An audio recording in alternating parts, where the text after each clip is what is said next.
এখন সম্প্রচারিত হবে রেডিও তেহরান থেকে আজকের সর্বশেষ বিশ্ব সংবাদ।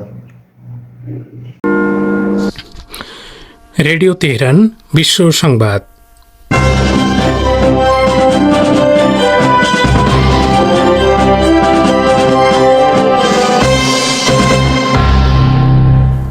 সংবাদ শিরোনাম।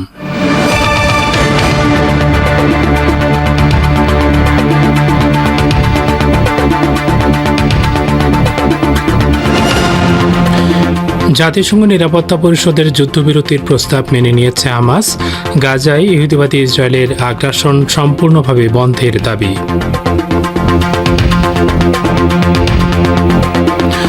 দখলদারদের হামলায় হিজবুল্লাহর ফিল্ড কমান্ডার সামি আবু তালিব শহীদ।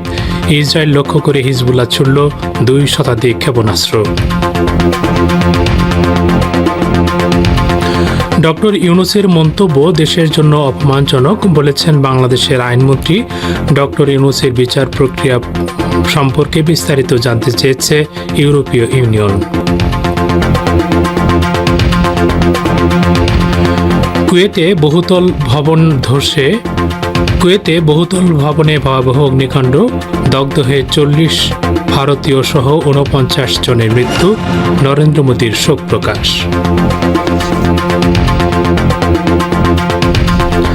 আসসালামু আলাইকুম। এতক্ষণ বিশ্ব সংবাদের গুরুত্বপূর্ণ শিরোনামগুলো শুনলেন, এবারে বিস্তারিত। পরিবেশনায় রয়েছে আমি আশরাফুর রহমান। জাতিসংঘ নিরাপত্তা পরিষদ অবরুদ্ধ গাজা উপত্যকায় অবিলম্বে স্থায়ীভাবে যুদ্ধবিরতি প্রতিষ্ঠার জন্য যে প্রস্তাব গ্রহণ করেছে তাকে স্বাগত জানিয়েছে ফিলিস্তিনের ইসলামী প্রতিরোধ আন্দোলন হামাস। সংগঠনের মুখপাত্র সামি আবু জুহরি গতকাল এক বিবৃতিতে বলেন, তারা যুদ্ধবিরতির প্রস্তাবের শর্তাবলী বাস্তবায়নের জন্য যুদ্ধবিরতি আলোচনায় মধ্যস্থতাকারীদের সঙ্গে সহযোগিতা করতে প্রস্তুত। তিনি বলেন, একমাত্র আমেরিকা এই প্রস্তাব ইসরায়েলকে মানতে বাধ্য করতে পারে। তিনি বলেন, জাতিসংঘ নিরাপত্তা পরিষদের প্রস্তাব বাস্তবায়ন এবং অবিলম্বে যুদ্ধের অবসান ঘটাতে দখলদার ইসরায়েলকে বাধ্য করার বিষয়ে মার্কিন প্রশাসন একটি বাস্তব পরীক্ষার সম্মুখীন হচ্ছে।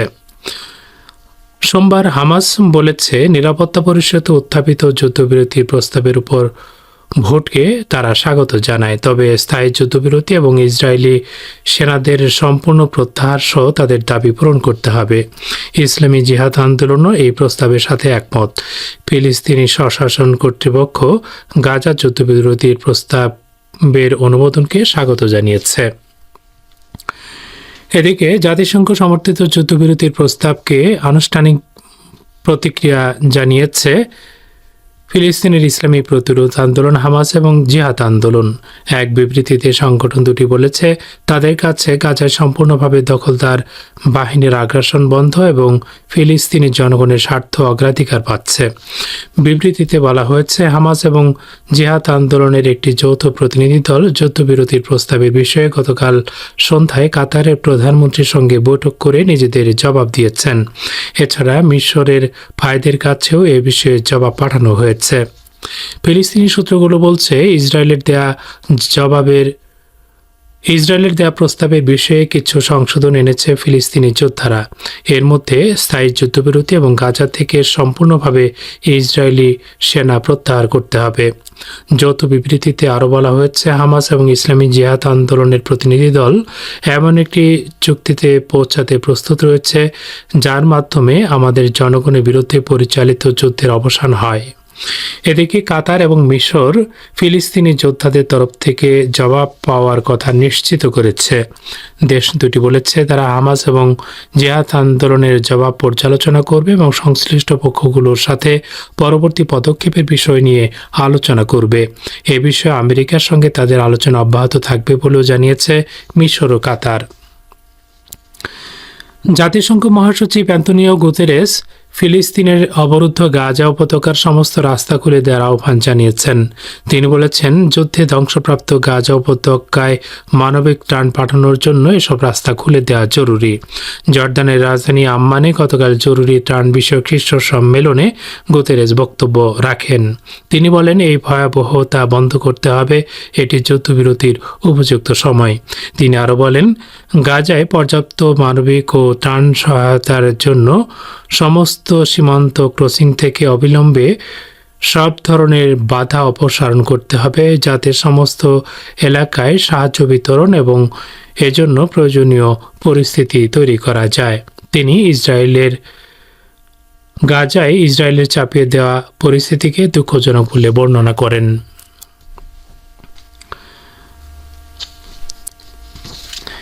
লেবাননের দক্ষিণাঞ্চলে ইহুদিবাদী ইসরায়েলি বাহিনীর বিমান হামলায় হিজবুলের একজন সিনিয়র কমান্ডার শহীদ হয়েছেন।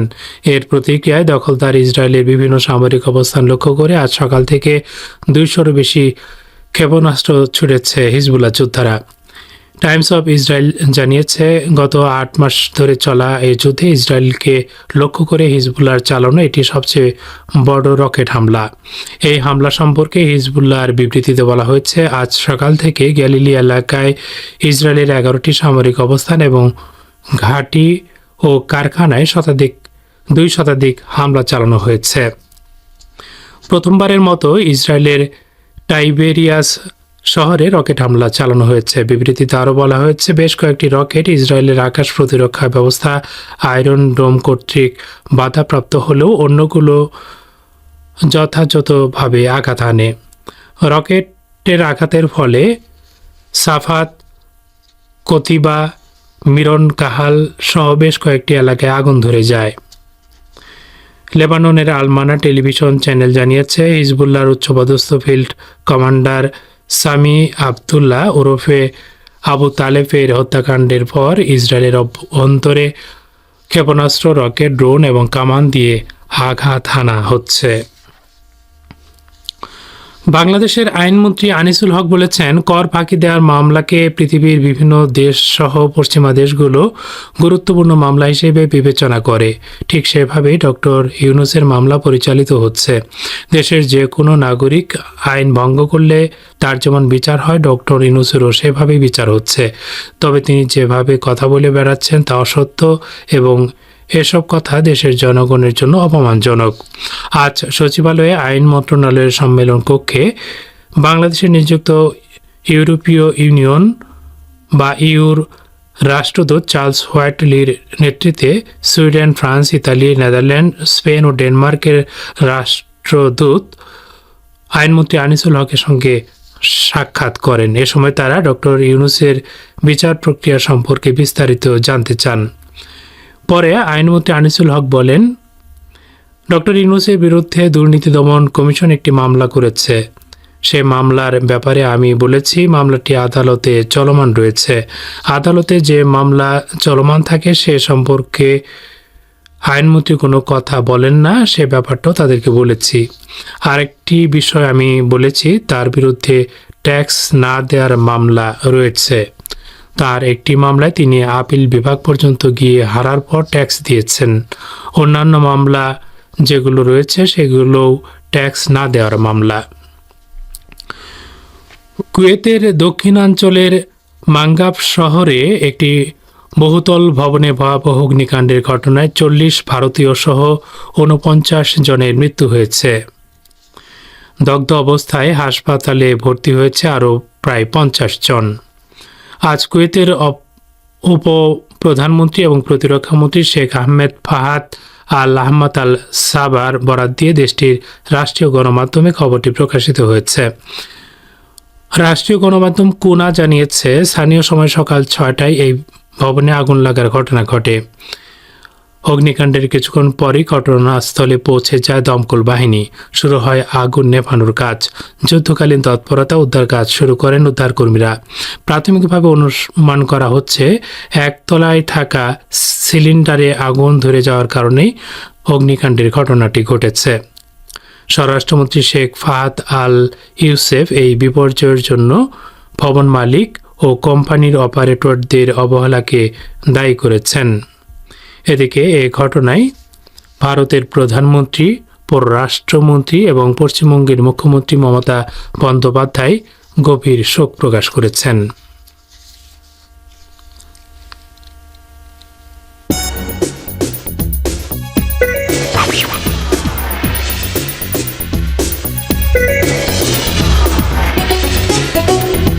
রেডিও তেহরান, খবরের সঙ্গে 24 ঘন্টা। ভিজিট করুন আমাদের ওয়েবসাইট parstoday.ir/dn।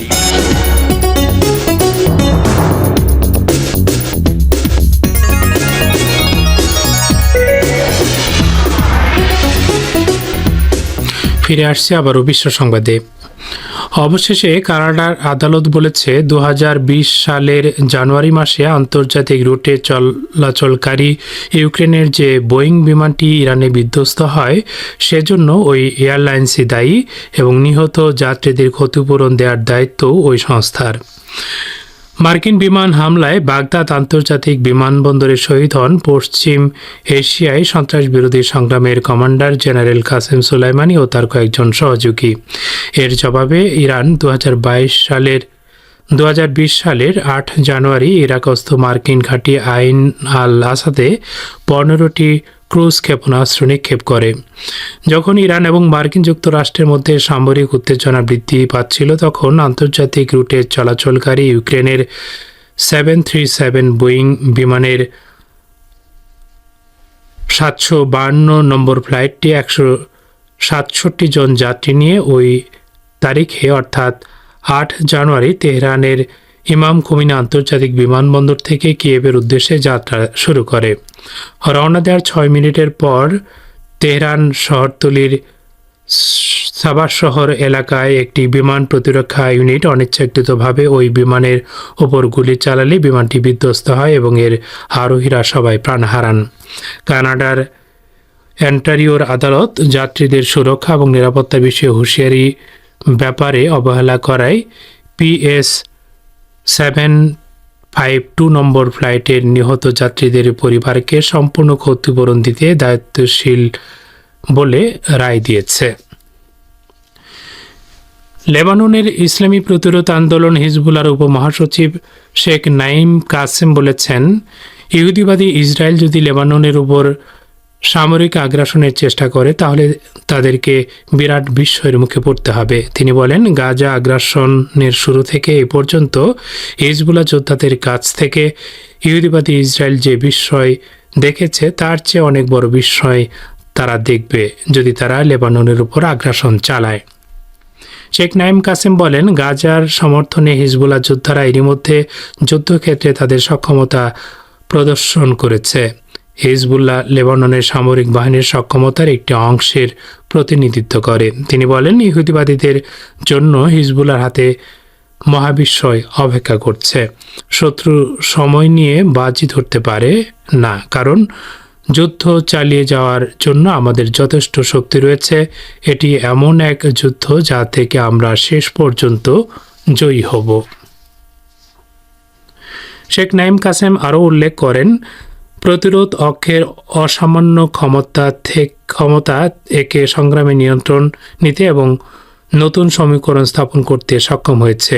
শেখ কাসেম জোর দিয়ে বলেন, হিজবুল্লাহ বড় আকারের যুদ্ধ চায় না, তবে শত্রুরা যদি যুদ্ধ শুরু করতে চায় তবে আমরা জবাব দিতে দ্বিধা করব না। বিষয়টা ইসরায়েলিরা ভালো করেই জানে। শ্রোতা বন্ধুরা, এরই সঙ্গে শেষ হচ্ছে আমাদের বিশ্ব সংবাদ।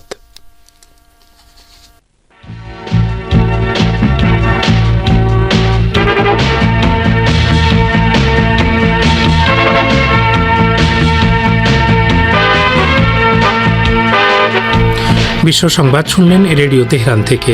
এবারে আমন্ত্রণ জানাচ্ছি সংবাদ ভাষ্যের অনুষ্ঠান দৃষ্টিপাতে। মার্কিন যুক্তরাষ্ট্র যেটি এর আগে ইহুদিবাদী শাসক গোষ্ঠীর সমর্থনে অনেক যুদ্ধবিরতির প্রস্তাবে ভেটো ক্ষমতা অপব্যবহার করে গাজায় ইসরায়েলি সেনাদের বর্বরোচিত হামলা জিয়ে রেখেছিল, সম্প্রতি গাজায় যুদ্ধবিরতির জন্য জাতিসংঘের নিরাপত্তা পরিষদে একটি প্রস্তাব পেশ করেছে। এ সম্পর্কে এখন রয়েছে আমাদের ভাষ্যকারের একটি পর্যালোচনা, পরিবেশন করছেন বাবুল আক্তার। মার্কিন যুক্তরাষ্ট্র যেটি এর আগে ইহুদিবাদী শাসক গোষ্ঠীর সমর্থনে অনেক যুদ্ধবিরতির প্রস্তাবে ভেটো ক্ষমতা ব্যবহার করে গাজায় ইসরায়েলি সেনাদের বর্বরোচিত হামলা জিয়ে রেখেছিল, সম্প্রতি গাজায় যুদ্ধবিরতির জন্য জাতিসংঘের নিরাপত্তা পরিষদে একটি নতুন প্রস্তাব পেশ করেছে। নিরাপত্তা পরিষদে 14টি ভোটে এটি অনুমোদন লাভ করে এবং রাশিয়া এতে ভোটদানে বিরত থাকে। যুদ্ধবিধ্বস্ত গাজা উপত্যকায় যুদ্ধবিরতির বিষয়ে যুক্তরাষ্ট্রের মাধ্যমে উত্থাপিত প্রস্তাব সোমবার জাতিসংঘের নিরাপত্তা পরিষদের বৈঠকে কোনো বিরোধিতা বা ভেটো ছাড়াই অনুমোদিত হয়। 7 দফা প্রস্তাবে 3টি পর্যায়সহ ব্যাপক যুদ্ধবিরতি চুক্তি অর্জনের লক্ষ্যে মিশর, কাতার ও যুক্তরাষ্ট্রের অব্যাহত কূটনৈতিক প্রচেষ্টার উপর গুরুত্ব আরোপ করা হয়। এই প্রস্তাবে জোর দেওয়া হয়েছে যে যদি প্রথম পর্যায়ের আলোচনায় 6 সপ্তাহের বেশি সময় লাগে, তবে যতক্ষণ পর্যন্ত আলোচনা চলছে ততক্ষণ যুদ্ধবিরতি অব্যাহত থাকবে এবং সমস্ত চুক্তি না হওয়া পর্যন্ত আলোচনা চালিয়ে যাওয়ার জন্য মার্কিন যুক্তরাষ্ট্র, মিশর এবং কাতারের প্রস্তুতি অব্যাহত থাকবে। এরপর দ্বিতীয় পর্ব শুরু হতে পারে বলে জানায় মার্কিন যুক্তরাষ্ট্র। আমেরিকা, যেটি ইহুদিবাদী শাসনের সমর্থনে অনেক প্রস্তাবে ভেটো দিয়েছিল, এই সংকটময় মুহূর্তে এই শাসক গোষ্ঠীর প্রধান সমর্থক হিসেবে পরিচিত দেশটি বিভিন্ন কারণে যুদ্ধবিরতির প্রস্তাব আনতে বাধ্য হয়েছিল। প্রথম কারণ হলো ইহুদিবাদী শাসন আগের চেয়ে অনেক বেশি ভাঙ্গনের সম্মুখীন হচ্ছে। বেনি গান্তজ এবং গাদি আইজেনকোট যুদ্ধ বিষয়ক মন্ত্রিসভা থেকে পদত্যাগ করেছেন। হ্যালি ট্রুপার গান্তজের ঘনিষ্ঠ ব্যক্তিদের একজন হিসেবে আনুষ্ঠানিকভাবে নেতানিয়াহুর জোট মন্ত্রিসভা থেকে পদত্যাগের ঘোষণা দিয়েছেন। তাই অধিকৃত অঞ্চলে রাজনৈতিক ও সামরিক ভাঙ্গন এখন সর্বোচ্চ পর্যায়ে পৌঁছেছে। গাজায় যুদ্ধবিরতির জন্য একটি প্রস্তাব পাশ করা হলে অধিকৃত অঞ্চলে এই ভাঙ্গন ঢেকে রাখার একটি সুযোগ হতে পারে। এরপর কারণ ছিল মার্কিন যুক্তরাষ্ট্রের প্রেসিডেন্ট নির্বাচন প্রাক্কালে অভ্যন্তরীণ জনমতকে প্ররোচিত করা। সাম্প্রতিক মাসগুলোতে ফিলিস্তিনের সমর্থনে এবং ইহুদিবাদী শাসক গোষ্ঠীর প্রতি মার্কিন নীতির নিন্দায় ব্যাপক পরিসরে বিক্ষোভ হয়েছে, যার মধ্যে ছাত্র বিক্ষোভ এবং আমেরিকান বিশ্ববিদ্যালয়ের অধ্যাপকদের সহযোগিতা সবচেয়ে বেশি গুরুত্বপূর্ণ। বাইডেনের মন্ত্রিসভা বিক্ষোভকারীদের চাপে পড়েছিল। যদিও আমেরিকায় প্রেসিডেন্ট নির্বাচনের খুব বেশি সময় বাকি নেই, বাইডেন প্রশাসন গাজায় যুদ্ধবিরতি প্রস্তাবকে নিজেদের রাজনৈতিক স্বার্থ ও লক্ষ্য হাসিলের জন্য ব্যবহার করার চেষ্টা করছে। আরেকটি গুরুত্বপূর্ণ কারণ হলো সম্প্রতি জাতিসংঘের মহাসচিব ইহুদিবাদী শাসক গোষ্ঠীর নাম শিশুদের অধিকার লঙ্ঘনের কালো তালিকায় রেখেছেন। ইহুদিবাদী শাসক যুক্তরাষ্ট্রের সমর্থনে গাজার শিশুদের বিরুদ্ধে জঘন্য অপরাধ করেছে। গাজায় যুদ্ধবিরতি প্রস্তাব অনুমোদন করে আমেরিকা এর বিরুদ্ধে আন্তর্জাতিক চাপ ও সমালোচনা কমানোর চেষ্টা করছে। আরেকটি কারণ হলো গাজার যুদ্ধে প্রতিরোধকামী যোদ্ধারা যে কোনো যুদ্ধ বিরতিতে তাদের শর্তে অটল থাকা। তাদের অটল মনোবল এবং কার্যকর প্রতিরোধ শক্তি ইহুদিবাদী শাসক গোষ্ঠীর জন্য পরিস্থিতিকে কঠিন করে তুলেছিল এবং এই শাসক গোষ্ঠীর অব্যাহত অস্তিত্বের জন্য যুদ্ধবিরতি ঘোষণা করতে বাধ্য করেছিল। যাই হোক, ইহুদিবাদী ইসরায়েলের ইতিহাসের দিকে তাকালে এটা বলা যায় যে এটি ভবিষ্যতে আন্তর্জাতিক নিয়ম নীতি মেনে চলবে না। পরিশেষে গুরুত্বপূর্ণ বিষয় হলো গত 8 মাসে ইহুদিবাদী শাসক গোষ্ঠীর আচরণ থেকে বোঝা যায় যে এই সরকার জাতিসংঘ এবং নিরাপত্তা পরিষদের প্রস্তাবের প্রতি কোনো ভ্রুক্ষেপ নেই। ইহুদিবাদী ইসরায়েল সম্পর্কে জাতিসংঘের কোনো প্রস্তাব বাস্তবায়নের কোনো গ্যারান্টি নেই, কারণ এখন পর্যন্ত ইসরায়েল জাতিসংঘে পাশ হওয়া কোনো প্রস্তাবের। এতক্ষণ যারা আমাদের সংবাদটি শুনলেন, সবাইকে অসংখ্য ধন্যবাদ। আমাদের নিয়মিত ভিউয়ার যারা আছেন তাদের 82% ভিউয়ার্স এখনও আমাদের চ্যানেলটি সাবস্ক্রাইব করেননি। সো যারা যারা আমাদের চ্যানেলটি এখনও সাবস্ক্রাইব করেননি, দয়া করে সাবস্ক্রাইব করে দিন এবং নিয়মিত আমাদের পাশে থাকবেন আশা করি। ধন্যবাদ সবাইকে।